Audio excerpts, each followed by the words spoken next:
تو ایک اللہ کے پیغمبر کی کتنی بڑی عظمت ہے، کتنی بڑی شفقت ہے کہ ایک عورت کو پھر اتنا بلند مقام دے رہے ہیں کہ اگر غصے میں یا جذبات میں آ کے ایک فیصلہ کیا تو اس کو راضی کرنے کے لیے صرف 1 گھنٹہ نہیں بلکہ 1 مہینہ اس کے گھر میں بیٹھتے تھے اور باقی سب بیویاں مر. اور اسی سے وہ بات بھی سمجھ آتی ہے کہ حالانکہ بی بی ماریا قبطیہ جو ہیں وہ تو ایک کنیز تھی، انہیں تو ایک بادشاہ نے بطور ہریہ مقوقس نے اسکندریہ کے بادشاہ نے دیا تھا، لیکن حضور نے اس باندی کو کتنا اونچا کر دیا کہ امہات المومنین بنایا، اور سب امہات المومنین کے گھر نہیں جا رہے، اس کے گھر میں بیٹھے. اور سیدنا عمر رضی اللہ تعالی عنہ کو یہ بات پہنچی کہ حضور صلی اللہ علیہ وسلم نے اپنی بیویوں کو طلاق دے دی. انشاءاللہ اللہ نے اگر چاہا اور اس نے توفیق بخشی تو احکام نساء کے ضمن میں انشاءاللہ پھر زواج، نکاح، طلاق کے احکام بھی انشاءاللہ ذکر ہوں گے کہ اسلام کا یہ کتنا عظیم فیصلے ہے. شرط یہ ہے کہ ایک آدمی اس کو انصاف کی نظر کے ساتھ دیکھے اور سنے اور سمجھنے کی کوشش کرے. اگر پہلے سے ہی آدمی ایک بغض کی اینک چڑھا لے تو پھر تو کوئی بات سمجھ نہیں آتی. ایک اصولی بات، یعنی اگر آپ نے ایک فیصلہ کر لیا کہ یہ آدمی غلط ہے تو پھر اس کو آپ ہمیشہ ہی غلط سمجھیں. ایک یہ ہے کہ آپ خالی الذہن ہو کر تمام قوانین، تمام دساتیر، تمام چیزوں کو سامنے رکھیں اور اس کے بعد پھر آپ اسلام کی بات کو سمجھیں تو پھر اندازہ ہوگا کہ اسلام کا قانون کتنا بڑا عظیم قانون ہے، کتنا جامع ہے، کتنا معنی ہے، اور اس نے عورت کو کیا عزت و مقام بخشا. سیدنا عمر رضی اللہ تعالی عنہ نے جب یہ بات سنی کہ طلق رسول اللہ صلی اللہ علیہ وسلم نساءہ، کہ حضور صلی اللہ علیہ وسلم نے اپنی بیویوں کو طلاق دے دی ہے، تو صاف بات ہے کہ جہاں مجموعی دکھ ہوا وہاں اپنی بیٹی کا زیادہ دکھ ہوا کہ حضرت عمر کی بیٹی سیدہ حفصہ حضور کی بیوی ہے. اب بعض علماء تو یہ فرماتے ہیں کہ طلاق کا سبب بھی وہی مسئلہ تھا جو آپ پہلے پڑھ چکے ہیں تحریم کا، کہ یا تو بی بی ماریا کو آپ نے اپنے اوپر حرام فرمایا ہے، شہد پینا حرام فرمایا. اور بعض علماء کرام نے اس کی دوسری وجہ بھی لکھی ہے کہ حضور صلی اللہ علیہ وسلم اپنی بیویوں کو جو نفقہ عطا فرماتے تھے کہ بھئی 1 مہینے کا یہ خرچ ہے، ان کے گھروں میں بھجوا دیتے ہر بیوی کے گھر میں. تو بیویاں سخی تھیں الحمدللہ، جو ملتا فوراً خیرات کر دیتی. اب جب خیرات کر دیتی ہے نہیں، پھر حضور کو پھر سوال کر دیا رسول اللہ ہمارے گھر میں تو کچھ ہے نہیں. تو بعض مفسرین نے ایک وجہ یہ بھی لکھی ہے کہ حضور ناراض ہو گئے کہ یہ کیا بات ہے کہ روز ہم خرچ بیچتے ہیں اور تم خیرات کر دیتی ہو اور پھر اس کو مطالبہ کرتی. تو آدمی خیرات کرے لیکن پہلے اپنے حاجات تو پوری کرے نا. الجود من الموجود، خیرات کی جاتی ہے جو چیز موجود ہو. آپ کے پاس موجود نہیں لیکن آپ خیرات کا جذبہ دکھا رہے ہیں. پہلے تو آپ پر اپنے گھر کا حق ہے، بھلے اہل کا حق. تو اس وجہ سے حضور صلی اللہ علیہ وسلم نے 1 مہینے تک کے لیے قسم کھائی. حضرت عمر رضی اللہ تعالی عنہ سیدھے اپنی بیٹی کے گھر میں آئے، بی بی حفصہ کے گھر میں، اور حضرت عمر رضی اللہ تعالی عنہ نے آ کے بیٹی کو ڈانٹا اور فرمایا دیکھو میں تمہیں نہیں کہتا تھا کہ حضور کو تنگ نہ کیا کرو. میں نے کتنی دفعہ آپ سے آ کے کہا ہے کہ سرکار دو جہاں کو تنگ مت کرو، کسی چیز کی ضرورت ہے مجھ سے مانگ لو، لیکن میری بات نہیں سنتی، آپ حضور کو تنگ کرتی ہے. اچھا ہوا کہ طلاق ہو گئی. لیکن یہ دیکھیں کہ ایک عورت کا مقام اسلام میں اور ایک بیوی کا مقام اسلام میں کہ بی بی حفصہ کہتی ہے کہ یا ابت ہے، ابا جان آپ کیوں دخل دے رہے ہیں، یہ میرا اور حضور کا معاملہ ہے، یہ بیوی اور خاوند کا معاملہ ہے، آپ کیوں ناراض ہو. یعنی اندازہ فرمائیں کہ مقام اس کا عظمت دیکھیں کہ معاملہ اللہ کے نبی کے ساتھ رہے گا. ٹھیک ہے وہ نبی ہے، پیغمبر ہے، لیکن خاوند بھی تو ہیں. میں ایک عام عورت نہیں، میں بیوی ہوں. تو شوہر اور بیوی میں ایسی باتیں ہوتی ہیں، آپ کیوں دخل دیتے. اگر حضور ناراض ہو گئے تو میاں بیوی میں ناراضگی بھی ہوتی ہے، رضا بھی ہوتی ہے، سلو بھی ہوتی ہے، اور ہر قسم کے حالات پیش آتے ہیں. تو بہرحال حضرت عمر رضی اللہ تعالیٰ عنہ نے جب تسلی کی تو حضور نے فرمایا کہ ما طلقت، تو میں نے اپنی بیویوں کو طلاق نہیں دی، بلکہ میں نے تو قسم کھائی ہے کہ 1 مہینے تک اپنی بیویوں کے پاس نہیں جاؤں گا. تو اسلام نے ایک طریقہ یہ بھی رکھا ہے کہ اگر بیوی کے اندر کوئی نشوز ہے، نافرمانی ہے، تو یہ نہیں کہ طلاق دو یا مارو، نہیں، ذرا اس سے تھوڑی سی جدائی اختیار. حتیٰ کہ اسلام یہ بھی کہتا ہے کہ بڑی سی بڑی سزا یہ دو کہ وَاهْجُرُوهُنَّ فِي الْمَضَاجِعِ، ایک بیڈ پہ اکٹھے ایک کمرے میں نہ سوئیں، اس کو جاؤ اپنے کمرے میں سوئیں، تاکہ تھوڑا ادب آئے، تھوڑی تہذیب آئے، احساس ہو اس کو. تو بہر صورت حضور صلی اللہ علیہ وسلم نے فرمایا کہ میں نے طلاق نہیں دی. حضرت عمر خوش ہوئے صحابہ کو اطلاع کی، تمام صحابہ نے خوشی کا اظہار کیا، اور جب وہ مہینہ مبارک پورا ہوا تو حضور صلی اللہ علیہ وسلم سب سے پہلے بدأ ببیت عائشہ، بی بی عائشہ کے گھر سے آپ نے ابتدا۔ جب حضور صلی اللہ علیہ وسلم بی بی عائشہ کے گھر میں تشریف لائے تو آپ اندازہ کریں کہ بی بی صاحبہ نے فوراً کہا، انہوں نے کہا یا رسول اللہ، آپ نے تو قسم کھائی تھی کہ ایک مہینہ میں اپنی بیویوں کے گھر میں نہیں جاؤں گا، آج تو 29واں دن ہے۔ یعنی آپ اندازہ کریں، ایک تو ہے نا کہ آدمی حدیث پڑھ کے چلا جائے، گزر جائے، بات اس میں سوچے، غور کرے کہ جی آج تو حضور 29واں دن ہے۔ مانا یہ ہے کہ ایک طرف تو حضور کی محبت اور پیار کا یہ عالم ہے کہ بیوی دن گن رہی ہے کہ آج کتنا دن ہو گیا، ایک ایک دن یاد ہے فراق رسول اللہ کہ حضور آج تو 29 دن ہوئے۔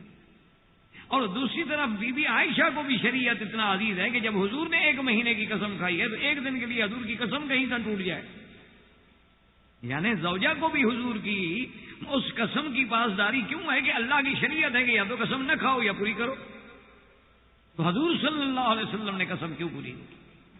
اسی لیے اسلام کہتا ہے کہ زوجہ صالحہ وہ ہوتی ہے جو اپنے خامد کے لیے دین کے امور میں اس کے لیے ممد و معاون ثابت ہو کہ اگر خامد کوئی دین میں سستی کر رہا ہے تو بیوی اس کو جگہ، خامد اگر کسی معاملے میں بھٹک رہا ہے تو بیوی اسے راہ راست پہ لے آئے۔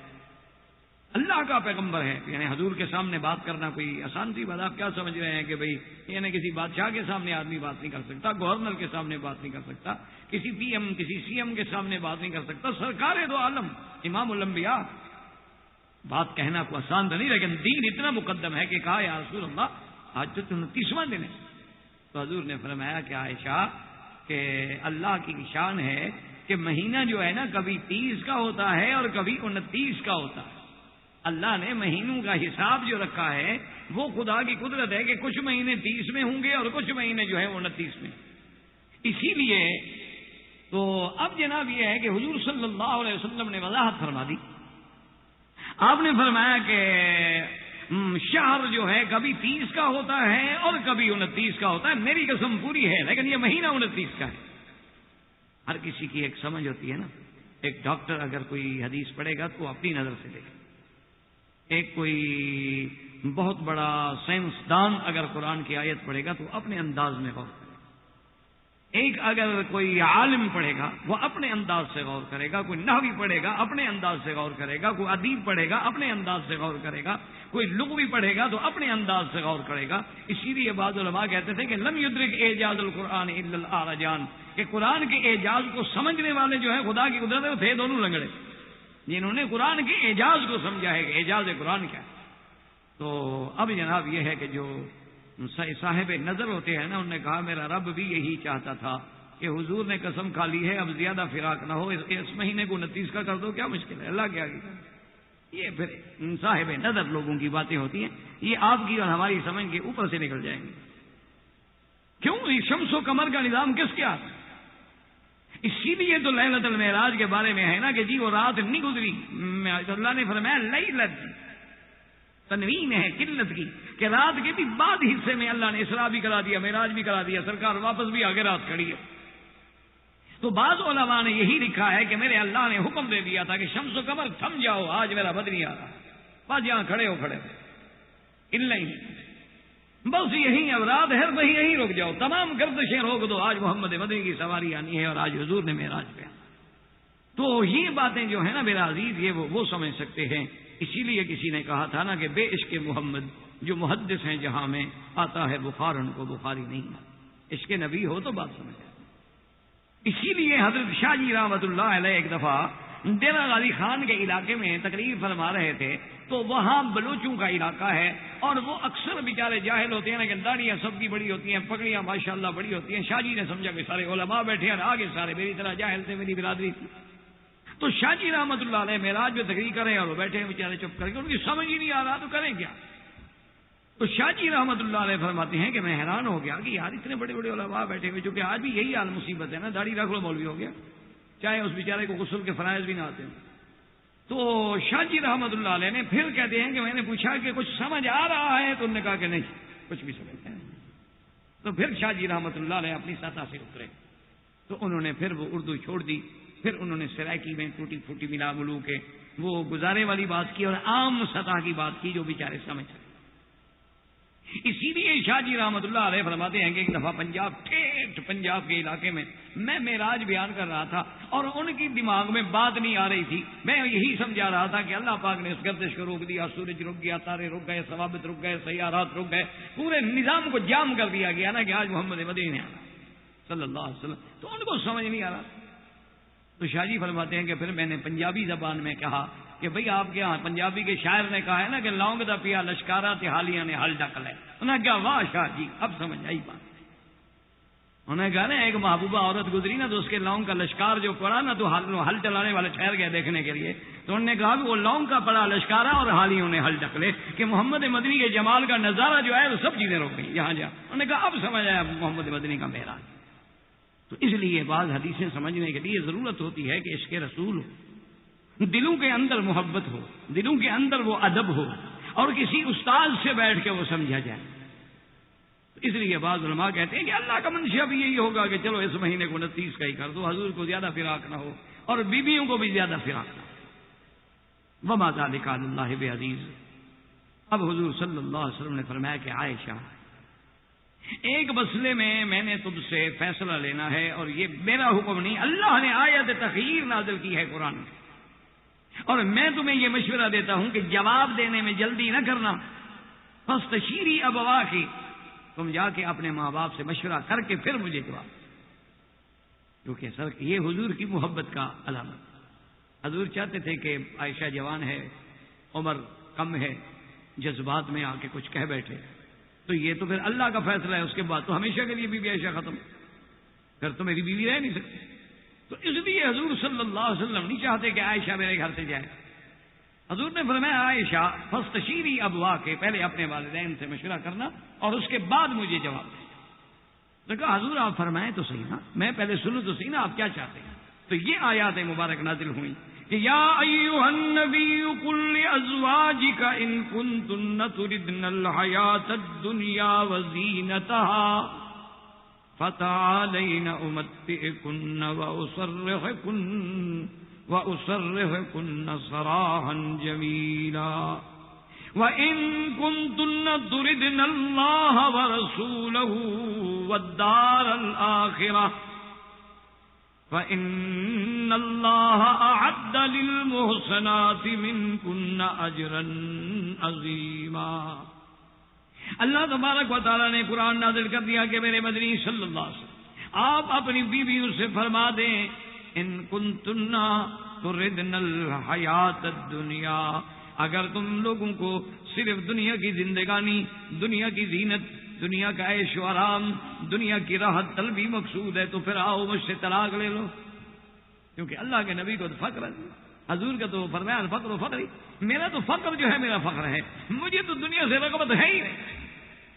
حضور صلی اللہ علیہ وسلم کو جب صحابہ نے کہا کہ حضور ایک اچھا جوڑا رکھ لیں کہ جب کوئی وفد آئے پہن لیں, حضور نے فرمایا کیا بات کر رہے ہو, اللہ کا فرشتے نے سور پہ اپنا منہ رکھا ہوا ہے, رافع بصرہ الی السماء متی یؤمر ينفخ, اور آنکھیں آسمان کی طرف ہیں کہ کب حکم ملے کہ میں سور پھونکوں اور قیامت قائم ہو جائے. تو جب قیامت اتنا قریب ہے تو لباس میں وقت ضائع کرنے کی کیا ضرورت. تو اس لیے حضور صلی اللہ علیہ وسلم کے آپ نے فرمایا میرے گھر میں تو فخر ہے.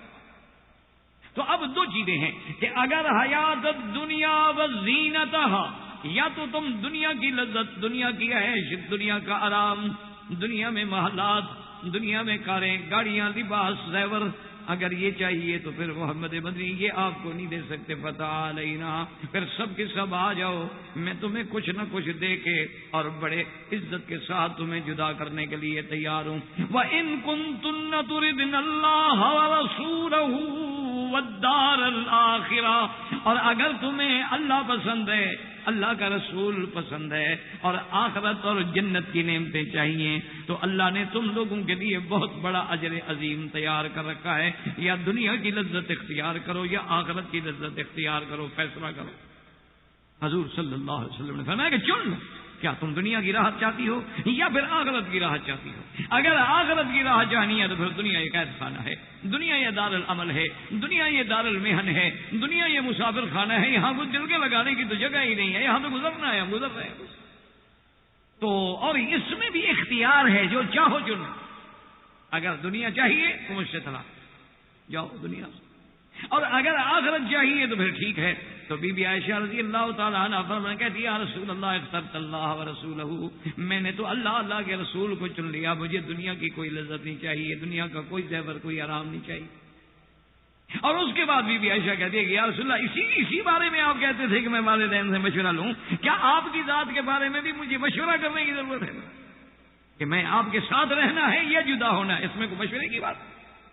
یا رسول اللہ میں تو ساری دنیا کو ٹھکرا سکتی ہوں، محمد مصطفیٰ کو تو نہیں چھوڑ سکتی، تو میں نے آپ کو چن لیا ہے۔ حضور پاک خوش ہو گئے، لیکن فطری بات ہے نا، یہ ہماری بہنیں تو کہتی ہیں نا کہ عورتوں پہ بڑی سختی ہے، عورتیں خود عورتوں پہ سختی کرتی ہیں، مرد کم کرتے ہیں، مردوں کو تو زیادہ بدنام کیا جاتا ہے۔ اگر آپ تاہ میں جائیں نا، غور کریں تو میری بہنیں تھوڑا سا اپنے ضمیر کو ٹٹولیں اور اپنے گریبان میں جھانکیں، اکثر فساد جو ہے وہ یہ خود پیدا کرتا ہے، اسلام نہیں، اسلام نے تو بڑا حق دیا۔ اب دیکھیں بی بی عائشہ جیسی پاک بی بی، امہات المومنین، صدیقہ بنت الصدیق، المبرأۃ من السماء، لیکن فطرت انسانی تو ہے نا، اس لیے بی بی کہنے لگی کہ یا رسول اللہ اب یہ بات تو طے ہو گئی، میں نے تو آپ کو چن لیا، لیکن مہربانی کریں میرا جواب باقی بیویوں کو نہ بتائیں کہ میں نے کیا جواب دیا، کیونکہ بی بی عائشہ کے دماغ میں خیال آ گیا ہو سکتا ہے کوئی بیوی بیچاری دنیا کے آرام کو پسند کر لے، چلو ٹھیک ہے، اچھا تو زیادہ سے زیادہ ہم حضور کے قریب ہو جائیں گے نا، مثلا ایک آدمی کی 4 بیویاں ہیں تو 3 ہو جائیں تو صاف بات ہے کہ اس کو تو پھر تیسرے دن ملاقات کا موقع ملے گا نا، حضور کا قرب حاصل ہو رہا ہے۔ تو نے کہا یا رسول اللہ آپ کسی کو بتانا نہیں ہے کہ عائشہ نے کیا جواب، کیونکہ ہو سکتا ہے میرا جواب سن کے کیا اچھا جو عائشہ نے کہا ہم بھی وہی کہتی۔ حضور نے فرمایا دیکھو عائشہ بات سنو، اگر تو انہوں نے پوچھا پھر تو میں بتا دوں گا، اللہ کا نبی کبھی بات نہیں چھپا، اور اگر انہوں نے سوال نہ کیا تو پھر میں خود نہیں بتاؤں۔ ہاں اگر انہوں نے مجھ سے پوچھ لیا، انہوں نے پوچھا کہ یا رسول اللہ ماذا قالت عائشہ، عائشہ نے کیا جواب دیا، تو پھر میں بتا دوں گا، پھر میں نہیں چھپاؤں گا۔ اللہ کا پیغمبر ایسی بات نہیں کہ پوچھا جائے اور سچی بات ہے اور جانتے ہوئے کیسے ہو سکتا ہے کہ میرا بتا، یہ مقامات ہوتے ہیں، یہ زوجہ کا مقام ہے، یہ باتیں عائشہ کر سکتی ہے، کسی اور کی طاقت ہے کو کر سکتا ہے؟ کوئی آدمی اللہ کے پیغمبر کے ساتھ ایسی راز والی باتیں، ایسی ناز والی باتیں کوئی کر سکتا ہے؟ کسی کی طاقت ہے؟ اسی لیے روایات میں یہ بات موجود ہے کہ ایک دفعہ بی بی صفیہ جو تھیں رضی اللہ تعالی عنہا امہات المؤمنین، بہت بڑے خاندان کی عورت، خیبر کے ایک سب سے بڑے خیبر کے بادشاہ جو تھا یہودی، اس کی بیٹی تھی اور اس کے سردار کی بیوی تھی۔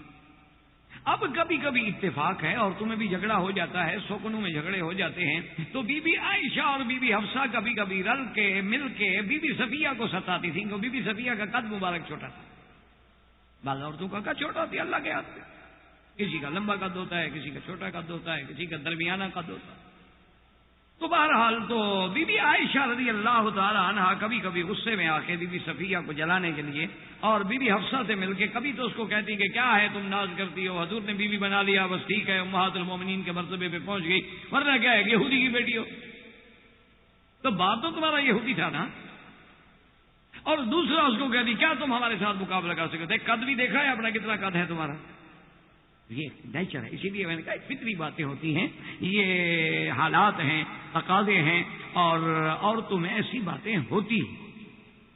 سرکار دو عالم اب دیکھیں اسلام میں اور نبی کی نظر میں عورت کے مقام کو ذرا دیکھیں، غور کریں۔ حضور آئے تو بی بی صفیہ بیٹھی رو رہی، انہوں نے فرمایا لماذا تبکی، کیوں رو رہی؟ انہوں نے کہا یا رسول اللہ بی بی عائشہ بی بی حفصہ کبھی کہتی ہیں یہودی کی بیٹی ہو، کبھی ہاتھ سے اشارے کرتی ہیں کہ قد تمہارا چھوٹا ہے، کبھی زبان سے بھی کہہ دیتی ہیں کہ تم چھوٹے قد کی ہو، تو آخر میں کب تک برداشت؟ اور پھر ان کی پشت ہے، وہ ابو بکر کی بیٹی ہے، وہ عمر کی بیٹی ہے، وہ قریش سے ہے، یا رسول اللہ میں ان کا کیسے مقابلہ کروں، اب رونے کے علاوہ میرے پاس کیا حال؟ حضور نے فرمایا صفیہ تمہارا بھی تو کوئی عقل نہیں نا، تمہارے ساتھ جب وہ بات کرے نا کہ تم یہودی کی بیٹی ہو تو تم اس کو کہنا کہ میرے ساتھ زیادہ بات نہ کرو، میں تو نبی کے خاندان سے ہوں، میرا باپ بھی نبی اور میرا چاچا بھی نبی، تم زیادہ سے زیادہ ابو بکر کی بیٹی ہو، کسی نبی کی بیٹی تو نہیں ہو، میں تو موسیٰ و ہارون کی بیٹی ہوں، موسیٰ و ہارون علیہ السلام کی بیٹی ہوں میں اور پھر اگر اس طرح دیکھو تو میں بنو اسرائیل یہود میں سے ہوں، تو حضرت یعقوب علیہ السلام کی بیٹی ہوں، یعقوب ابراہیم علیہ السلام کے بیٹے ہیں، میں تو انبیاء کے خاندان سے ہوں، نبی کے خاندان سے ہوں، تم زیادہ سے زیادہ ایک صحابی کے خاندان سے ہو، کسی نبی کی بیٹی تو نہیں ہو۔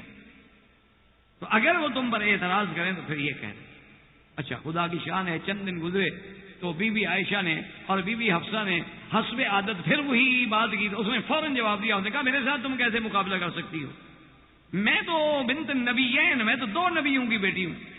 جب اس نے بات کی جناب تو اب ان کے پاس تو جواب ہی کوئی نہیں، نبی کا مقابلہ کون کرے؟ تو اب بی بی عائشہ حفصہ خاموش ہو کے بیٹھ گئیں، اور اتفاق سے سرکار دو جہاں آئے تو دیکھا اب بی بی عائشہ رو رہی۔ حضور نے فرمایا کہ عائشہ کیوں رو رہی ہو؟ کہا یا رسول اللہ نے آپ کو نبی بنا کے بھیجا ہے یا عورتوں کو جواب سکھانے کے لیے بھی بھیجا ہے؟ یہ صفیہ تھوڑا جواب دے سکتی، یہ جواب آپ نے اس کو سکھایا ہے کہ ہماری زبان ہی بند کر دی۔ انہوں نے کہا تم کیوں ستاتی ہو؟ تو یہ مقام ہے کہ اللہ کا نبی ایک عورت کی دل شکنی نہیں برداشت کر سکتے، اور کرنے والی بھی بیوی ہے، لیکن حضور نہیں چاہتے کہ کسی کے دل پہ چوٹ لگے، حضور صلی اللہ علیہ وسلم نہیں چاہتے کہ کسی کے دماغ پہ بوجھ محسوس ہو، فوراً جواب سکھلا کے بی بی عائشہ اور حفصہ کی زبان بند کر دی۔ ورنہ اگر غور کیا جائے تو اس طرح اگر دیکھا جائے اللہ کی شان ہے تو قریش کون ہے؟ وہ بھی تو ملت ابراہیم پہ ہے۔ قریش کون ہے؟ ملت ابراہیم والے لوگ ہیں، وہ بھی تو حضرت ابراہیم سے تعلق رکھتے ہیں، وہ بھی تو حضرت سیدنا اسماعیل سے تعلق رکھتے ہیں۔ پھر بی بی عائشہ بھی تو ایک پیغمبر کی بیوی ہے، اور بی بی حفصہ بھی تو ایک پیغمبر کی بیوی ہے، لیکن اللہ تبارک و تعالیٰ کی شان ہے، یعنی اندازہ فرمائیں کہ سرکار دو جہاں جو گھر میں بات ہوتی ہے اس میں بھی کسی عورت پہ تنقید نہ ہو تو جائز ہو، معقول ہو، یہ نہیں کہ اسے شاک پہنچایا جائے۔ تو حضور صلی اللہ علیہ وسلم ساری بیویوں کے گھر فردن فردن تشریف لے گئے کہ اللہ تبارک و تعالیٰ نے اختیار دیا ہے، یا اللہ کے رسول کو چن لو یا دنیا۔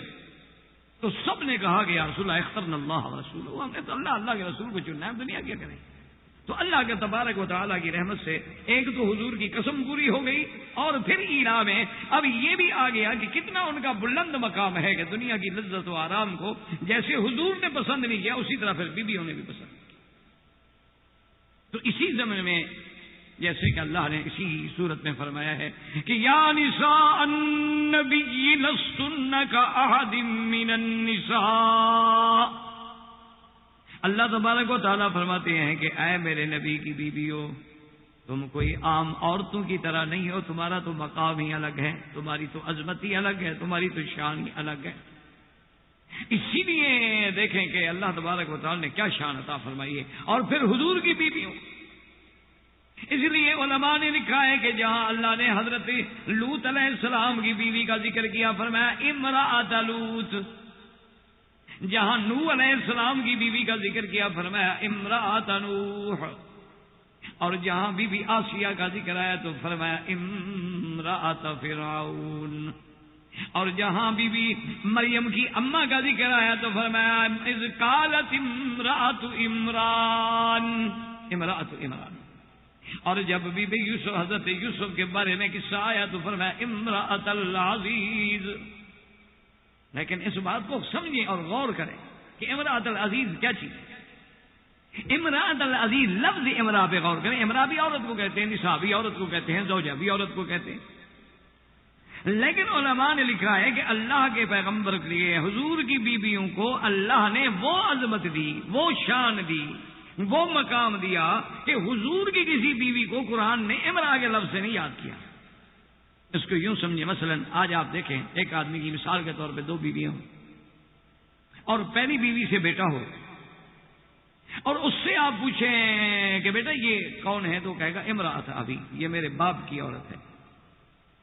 بات کو سمجھیں، یعنی اگر ایک آدمی سنے کہ اس بیچارے کی پہلی بیوی فوت ہو گئی، دوسری شادی کر لی، اولاد پہلی بیوی سے، اب اس نے دوسری شادی کر لی ہے تو چاہے دوسری بیوی اس کو کتنا عزت دے، احترام دے، لیکن جب اس بچے سے آگے کوئی پوچھے گا کہ بیٹا یہ بیوی کون ہے، وہ کہے گا امرأۃ تو ابھی میرے باپ کی بیوی ہے، وہ کبھی یہ نہیں کہے گا۔ اور اگر اس کی ماں کے بارے میں کوئی پوچھے تو وہ یہ نہیں کہے گا امرأۃ، وہ کہے گا امی، میری ماں ہے۔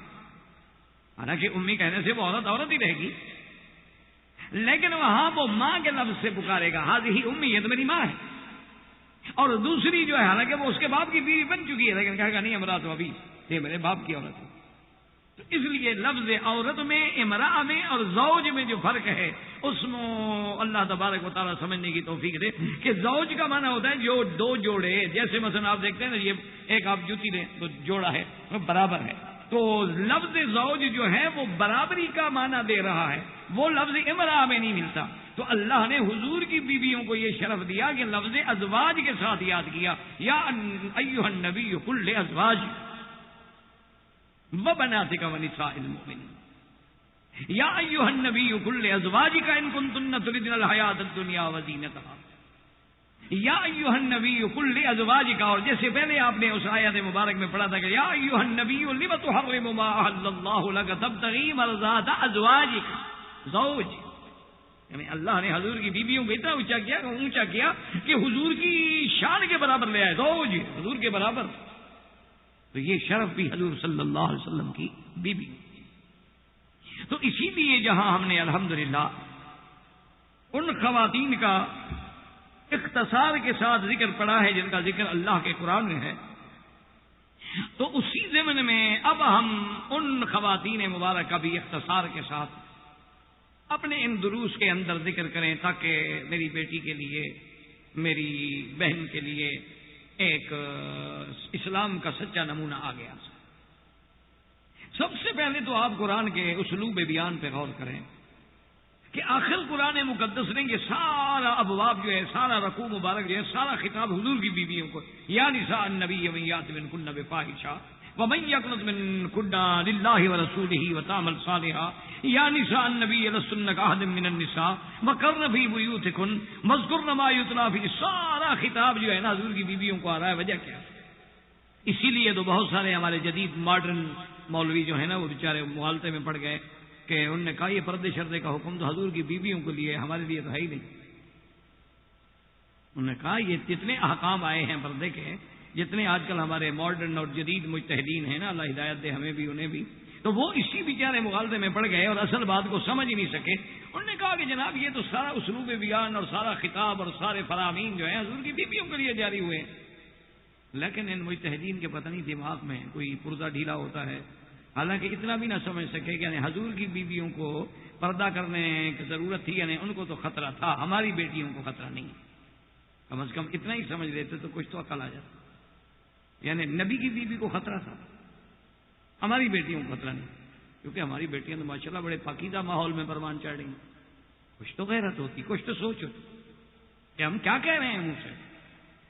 اصل میں اسلوب قرآن کو سمجھے نہیں۔ یاد رکھو کہ سارے قرآن نے آخر یہاں حضور پاک کی بیویوں کے لیے، یعنی پورے اندازہ کریں کہ سورۃ الاحزاب میں اور سورۃ النور میں اور سارے احکام، اور اس میں تو سیدھا خطاب ہی حضور کی بیویوں کو ہے اور کسی کو بظاہر خطاب ہی نہیں۔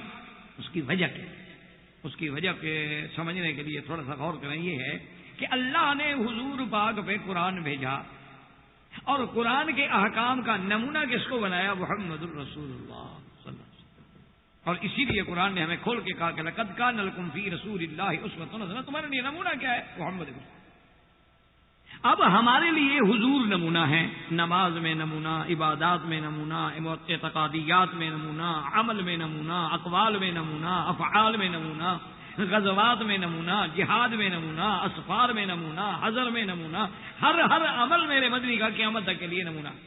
اس بات کو ذرا تھوڑی سی توجہ کریں گے انشاءاللہ تو بات سمجھ آ جائے گی، اور اگر توجہ ہی اس طرف نہ ہو تو پھر تو بات سمجھ آ نہیں سکتی۔ وہ ایک طالب علم تھے نا جی، تو وہ پڑھ رہے تھے، تو استاد متواتر، چونکہ استاد کو عادت ہوتی ہے نا طلباء کو پڑھانے کی، تو اللہ کی رحمت ہے تو ہم آگے پیچھے ادھر ادھر آخر تک وہ دیکھ لیتے ہیں کہ کیا ہو رہا ہے، عادت ہوتی ہے نا، کیونکہ آدمی کلاس میں جو بیٹھتا ہے کلاس کو دیکھتا ہے، ادھر کلاس کو دیکھنے کی عادت ہو جاتی۔ اچھا وہ طالب سمجھتا ہے استاد مجھے نہیں دیکھ رہا، لیکن استاد دیکھ رہا ہو، یہ الگ بات ہے کہ وہ محبت سے چپ ہو جائے۔ حضرت نور الحسن شاہ بخاری رحمۃ اللہ علیہ ایک دفعہ تقریر فرما رہے تھے، مجھے یاد ہے، یہ جیسے میز ہے نا، حضرت ایسے کرسی پہ بیٹھے تھے، تو ایک آدمی بالکل جو میز کے قریب بیٹھا تھا نا، وہ بیچارہ سو رہا ہے۔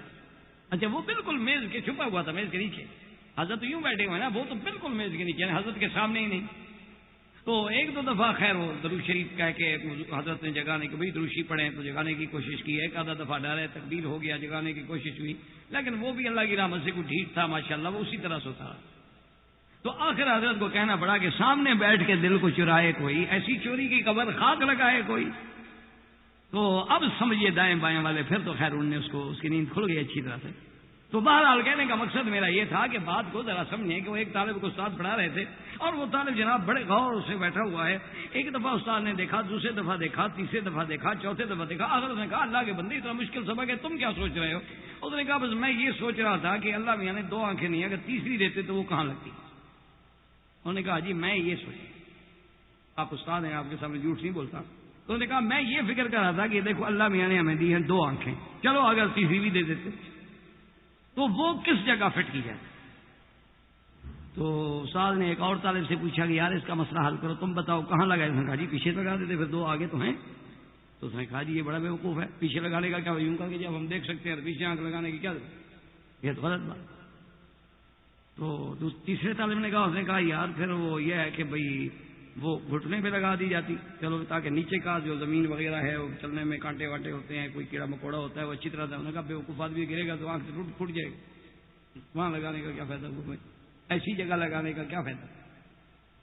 وہ تو آدمی گرتا رہتا ہے، جو گر گیا تو گھٹنے پہ ہوگی تو گئی وہ تو ختم.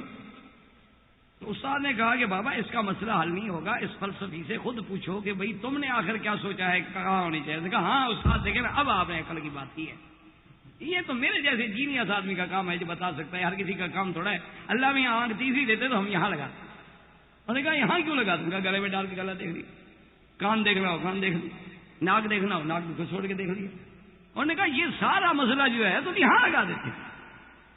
تو اس نے استاد نے کہا کہ بالکل باقی یار باقی تم جینیس آدمی ہو، تم یہ سبق پڑھنا چھوڑ دو، تم یہی کام سیکھو. انہوں نے کہا قرآن حدیث تمہاری سمجھ میں نہیں آئے گا، تم اسی کام کو سمجھتے رہو انشاءاللہ العزیز. اور پھر انہوں نے کہا اچھا ایک فیصلہ کرو کہ دائیں ہاتھ پہ لگائی جاتی یا بائیں. آگے تو استاد ہوتے ہیں نا، پھر ہم سبق تو طالب کو سمجھانا تو پھر استاد کو آتا ہے نا کہ کیسے اس کو ٹھیک کرنا ہے. تو ایسے لوگ ہوتے ہیں. پرسوں میرے پاس ایک آدمی حرم میں آیا، کہتا ہے 22 سال میں رہا ہوں اور 22 سال سے مجھے حضور پاک کی زیارت ہو رہی ہے اور رات تو مجھے خود خدا کی زیارت ہوئی ہے، اس نے حکم دیا کہ تم مہدی ہو اور جا کے اعلان کرو. میں نے کہا دیکھو بات سنو، مہدی تو بعد میں بنوگے، کافر تو تم ہو گئے. اللہ کے بندے کو عقل کی بات. کا میرا خیال یہ ہے کہ تمہارا معدہ خراب ہے، کسی باطی ڈاکٹر کے پاس جا کے علاج کراؤ، کیونکہ معدہ صحیح نہ ہو تو ایسے خواب بندے کو نظر آتے ہیں. تو اگر اس سے بھی تمہیں اس سے فائدہ نہ ہو تو پھر میرے پاس آ جانا. بے وقوف آدمی کو عقل کی بات کرو، کون مہدی ہوگا، کب آئے گا، حضور نے اس کی جو علامات بتائی ہیں، وہ اردو بولنے والا تھوڑا مہدی ہوگا. تو عقل کرو، کیا پاگل ہو گیا. میں نے کہا یہاں کسی نے سن لیا نا تو تیرے سارا جو علم تم نے پڑھا ہے نا 22 سال میں سارا ابھی نکال دیں گے انشاءاللہ. یہاں تو اہل توحید ہے جو ان باتوں میں نہیں آتی. تو اپنے ملک میں جاؤ تو وہاں تو کچھ نہ کچھ چل پڑے گا. اب جناب استاد نے اس سے کہا بیٹا یہ بتاؤ، تمہاری بات تو ٹھیک ہے، تم واقعی جینیس آدمی ہو، تم نے بہت اچھا مسئلہ سوچا ہے کہ اللہ میاں تیسری آنکھ دیتے تو ہم انگلی پہ لگاتے، لیکن دائیں ہاتھ کی یا بائیں ہاتھ کی. اب جناب وہ چکر ہے. اس نے کہا دیکھو بائیں ہاتھ میں ہو تو جب استنجا کرو گے تو آنکھ کدھر جائے گی، اور اگر دائیں میں ہو تو جب کھانا کھاؤ گے تو آنکھ تو نازک سی چیز ہے، اس میں تو ذرا سا بھی کوئی ٹیشو پڑ جائے تو بس تب یہی ہو جاتی ہے. تو سارا کھانا تو آنکھ میں پڑ جائے گا، کبھی آنکھ سالن میں پڑی ہوگی، کبھی چاول میں پڑی ہوگی. تو سیدھی بات کیوں نہیں کرتے کہ اللہ کا جو فیصلہ ہے وہ ٹھیک ہے. تو اس لیے میرے خیال میں یہ میں محنت تو ایسے اکثر بعض اوقات مجھے بھی خیال ہوتا ہے کہ میں محنت تو فضول کر رہا ہوں، کہ بلا وجہ محنت کی جائے اس پہ کہ بھئی نہ سمجھے خدا کرے کوئی والی بات ہو تو کیا کرے آپ، لیکن عادت ہو گئی ہے کریں. تو بہرحال میرا عرض کرنے کا مقصد یہ تھا کہ جو لفظ ازواج میں عزت و عظمت کا اظہار ہے وہ لفظ امرا میں نہیں ہے. حضور نے حضور کی بیویوں کتنا مقام. تو اب یہ حضور کا سارا باب جو ہے وہ بیویوں کے ذمن میں کیوں آیا، اس بات کو ذرا سمجھو کہ ہمارے لیے نمونہ کون ہے. اللہ نے فرمایا اقیم الصلاۃ، نماز قائم کیسے کریں. اب صلاۃ کا معنی تو صلاۃ بھی ہے، صلاۃ کا معنی دعا بھی ہے، صلاۃ کا معنی رحمت بھی ہے. هو الذی یصلی ان اللہ وملائکۃ یصلون علی النبی. اسی طرح صلاۃ کے تو کئی معنی آتے ہیں، تحریک الصلوین بھی ہے. اگر صلاۃ اللہ کی طرف سے ہو تو اور معنی ہے، بندے کی طرف سے ہو تو اور معنی ہے، ملائکہ کی طرف سے ہو تو اور معنی ہے. اللہ نے تو کہہ دیا اقیموا الصلاۃ، تو ہم کیسے نماز قائم کریں گے. تو سرکار دو عالم جو ہے وہ ہمارے لیے نمونہ ہے. اس لیے حضور نے فرمایا کہ صلو کما رأیتمونی اصلی، کہ تم اس طرح اب نماز پڑھو جیسے میں پڑھوں. تو اس لیے اب بات کو سمجھیں کہ حضور نماز میں، عبادات میں، حج میں، روزے میں، اقوال میں، اعمال میں، افعال میں، غزوات میں، جہاد میں، بحیثیت شوہر، بحیثیت باپ، بحیثیت بیٹا، بحیثیت رضائی بیٹا، بحیثیت دوست، بحیثیت ساتھی، ہر لحاظ سے میرا مدنی ہے کامل نمونہ. لیکن یاد رکھیں آخر اللہ کا پیغمبر عورت تو نہیں بن سکتا. اللہ کا پیغمبر جو ہے ہر بات میں نمونہ تو ہیں، لیکن جو مسائل عورت کے ہیں اس میں چونکہ نبی نمونہ نہیں بن سکتے تھے، ان میں اللہ نے مقام و عزت و عظمت و رجولیت جو رکھی ہے وہ اپنا ایک مقام ہے. تو اس لیے سارے قرآن میں اللہ نے یہ خطاب کیا تاکہ قیامت تک کے لیے خواتین کے لیے پھر اسوا کون ہوگا وہ ازواج محمد مصطفیٰ. اس لیے سارا خطاب ان کو کیا گیا، ساری آیات میں ان کو مخاطب کیا گیا کہ اب تم صرف عام عورتیں نہیں ہو، لستن کاحد من النساء، تم محمد مصطفیٰ کی بیویاں ہو اور تم نے قیامت تک نمونہ بننا ہے حضور کی امت کے لیے. یہ نہیں کہ سارا حکم ان کے لیے تھا اور ہمارے لیے نہیں ہے. اس کا تو یہ بھی کہہ سکتے ہیں اقیمنا الصلاۃ کا حکم بھی ان کو تھا کہ نمازیں قائم کرو، ہمارے لیے نماز کا حکم ہی نہیں. اتینا الزکوٰۃ، زکوٰۃ دینے کا حکم بھی صرف ان کے لیے تھا، ہمارے لیے نہیں ہے. وہ تو انشاءاللہ جب اللہ توفیق دیں گے اور ہم پردے کے مسئلے پہ اپنے درس کا آغاز کریں گے اللہ کی توفیق سے. اصل تو اللہ کے ہاتھ میں ہے، وہ بولنے دیں، توفیق دیں نہ دیں. تو اسی زمانے میں ہم نے جہاں یعنی المرأة جن کا ذکر قرآن میں تھا وہ عورتیں، اب وہ عورتیں جو حول رسول صلی اللہ علیہ وسلم کہ جو میرے مدنی محمد مصطفیٰ کے سامنے ہیں، اب ان پہ نظر ڈالیں کہ ان کا کیا مقام ہے. تو ان میں سب سے پہلے سیدہ خدیجہ رضی اللہ تعالی عنہ. سیدہ خدیجہ رضی اللہ تعالی عنہ جو ہیں بہت بڑا قریشی خاندان ہے اور بہت مکے کے بڑے عظیم خاندان سے اور بڑے رئیس خاندان سے ہیں. اور آپ نے پہلے بھی 2 شادیاں فرمائی ہیں. پہلے خاوند کا نام ابو حالہ تھا اور دوسرے خاوند کا نام عتیق ابن عائض. سیدہ خدیجہ کا جو دوسرا خاوند ہے اس کا نام عتیق ابن عائض. اس کے بعد بھی جو ہیں وہ بیوہ ہو گئی، ان سے اولاد بھی تھی. لیکن سیدہ خدیجہ رضی اللہ تعالی عنہ بہت بڑی امیر اور بہت بڑی غنیہ اور بہت بڑی تاجرانہ ذہن رکھنے والی خاتون تھی. اسلام تجارت سے منع نہیں کرتا کہ عورت جو ہے وہ تجارت نہ کرے، یا اسلام عورت کو یہ نہیں محروم کرتا ہے کہ وہ کسی جائیداد کی وارث یا مالک نہیں بن سکتی، لیکن اس کے لیے کچھ حدود و قیود ہیں. اب اس کا معنی یہ تو نہیں ہوتا جی کہ آپ کہیں کہ جی میرے پاس گاڑی ہے، بہت طاقتور گاڑی ہے، انجن اس کا بہت مضبوط ہے اور یہ میری شخصی آزادی کا تقاضا ہے کہ میں جیسے چلاؤں، میری مرضی آئے تو میں ٹریفک اشارہ توڑ دوں، میری مرضی آئے تو نہ توڑوں، میری مرضی آئے تو میں اس کو پہاڑ پہ چڑھا دوں. یہ آزادی میں داخل ہے. تو کہیں گے پاگل ہو گئے. کار کا مقام سڑک ہے، ٹریفک کے اشارے سے رکنے پر ہمارا اپنا فائدہ ہے، یہ تو قانون ہے، نظام ہے. یعنی حیرت یہ ہوتی ہے کہ انگریز اور مستشرقین ہم سے یہ مطالبہ کرتے ہیں کہ ٹریفک کا قانون بھی کوئی نہ توڑے، لیکن اگر وہ اللہ کے قانون کی پابندیاں نہیں جی یہ تو شخصی آزادی میں دخل دیا جائے. تو سیدہ خدیجہ رضی اللہ تعالی عنہ نے حضور صلی اللہ علیہ وسلم کے بارے میں، آپ کے بارے میں بہت شان کی باتیں سنی. تو آپ نے ایک دن حضور صلی اللہ علیہ وسلم کو بلایا اور کہا کہ یا محمد صلی اللہ علیہ وسلم، ساری دنیا میرا مال لے کے تجارت کرتی ہے، آپ کیوں نہیں تجارت فرماتے؟ فرمایا کہ میرے پاس تو مال ہے نہیں. نے کہا رسول اللہ تو مال میں دیتی ہوں، پیسے میں دیتی ہوں، آپ مال لیں گے اور اس میں آپ کا ہمارا حصہ ہوگا، پیسہ میرا ہوگا، کام آپ کا ہوگا، اس میں مسئلہ بھی. حضور راضی ہو گئے. بی بی خدیجہ رضی اللہ تعالی عنہا کا ذکا دیکھیں، فہم دیکھیں کہ ان کے غلام تھے میسرہ. میسرہ کو آپ نے ساتھ بھیجا کہ تم حضور صلی اللہ علیہ وسلم کے ساتھ سفر میں جاؤ. ایک بات تو یہ ہے کہ حضور کا پہلا سفر تجارت ہے اور آپ نے پہلے کبھی تجارت نہیں کی تو آپ کو مشورہ دے سکو. اور دوسری بات یہ ہے کہ تم نے حضور صلی اللہ علیہ وسلم کے سفر میں آپ کی پوری حرکات پہ، سکنات پہ، ہر بات پہ نظر رکھنی ہے اور مجھے واپس آ کے بتانا ہے. اللہ کی شان ہے یار، حضور کا مقابلہ کون کر سکے. حضور صلی اللہ علیہ وسلم نے یہ کیا کہ مکہ سے جاتے ہوئے بھی مال لے گئے، وہاں پہ اچھا وہاں کچھ مال لے کے وہیں ویسے بیچ دیا اور پھر وہاں سے مال لے کے آئے، وہ آگے مکہ میں بھیجو تو نفع ساری دنیا سے بڑھ گیا. حضور صلی اللہ علیہ وسلم نے تو گویا ایک پیسے کو، یعنی مقصد یہ ہے کہ 2 دفعہ 3 دفعہ 4 دفعہ پھیر دیا. کیونکہ جو تاجر ہوتے ہیں نا وہ کہتے ہیں کہ ٹھیک ہے آپ کے پاس 10,000 ہے، لیکن اگر آپ اس کو 10 دفعہ گھما دیں تو گویا آپ نے 1 لاکھ سے بزنس کر لیا. تو حضور صلی اللہ علیہ وسلم جب واپس آئے تو سب سے زیادہ نفع، سب سے زیادہ فائدہ.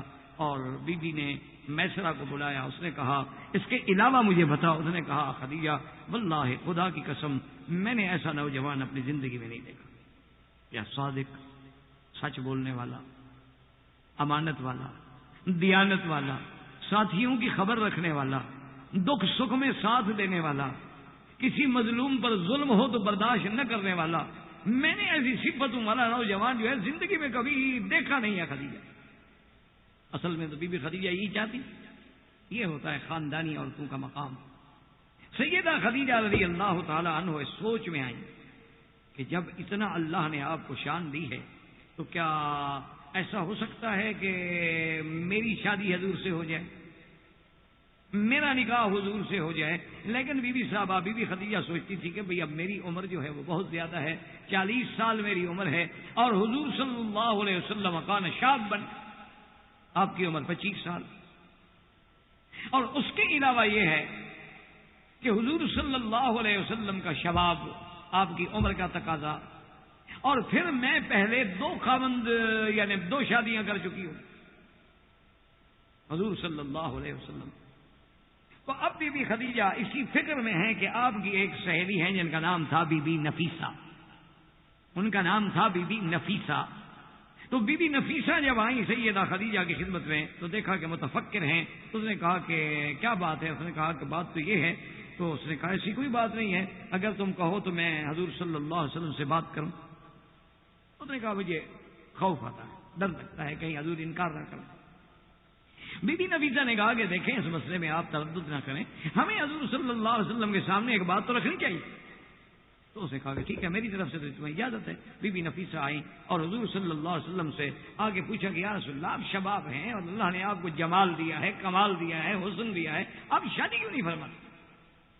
حضور صلی اللہ علیہ وسلم نے فرمایا کہ نفیسہ بماذا اتزوج، میں کس چیز سے شادی کروں؟ میرے پاس تو پیسہ ہے ہی نہیں، مال ہے ہی نہیں، دولت ہے ہی نہیں، تو بغیر دولت کے، بغیر پیسے کے، بغیر مال کے کیسی شادی ہو سکتی؟ اس نے کہا کہ یا رسول اللہ، اچھا میں اگر ایک آپ کو تجویز دوں اس پہ آپ غور کریں۔ تو حضور نے فرمایا کہ ہاں بتاؤ۔ اس نے کہا حضور آپ کا کیا خیال ہے بی بی خدیجہ کے بارے میں؟ کیا خیال ہے سیدہ خدیجہ کے بارے میں؟ آپ کا کیا خیال ہے؟ سیدۃ النساء ہے، سیدۃ القوم ہے، اور اتنا بڑا خاندان ہے۔ حضور مسکرائے اور آپ نے فرمایا کہ بی بی نفیسہ کیا کہہ رہی ہو؟ خدیجہ اتنی مالدار عورت ہے اور میرے پاس تو کوئی پیسہ نہیں، کوئی دولت نہیں، کوئی دنیا نہیں، اس کے برابر کا گھر نہیں، میرے ساتھ کیسے وہ شادی کرے گی؟ اس نے کہا یا رسول اللہ آپ یہ فرمائیں کہ کیا اگر وہ شادی کرنے پہ راضی ہو جائے تو آپ کو قبول ہے؟ کہا یا نفیسہ، خدیجہ سے شادی کرنے کا کون آدمی انکار کر سکتا ہے مکے میں؟ اللہ نے اس کو عزت دی ہے، نسب دیا، سب دیا۔ تو اس نے کہا کہ یا رسول اللہ پھر آپ کو مبارک ہو، میں یہ ساری باتیں جو کہہ رہی ہوں یہ خدیجہ ہی نے تو کہی ہیں، مجھے اسی نے تو بھیجا ہے۔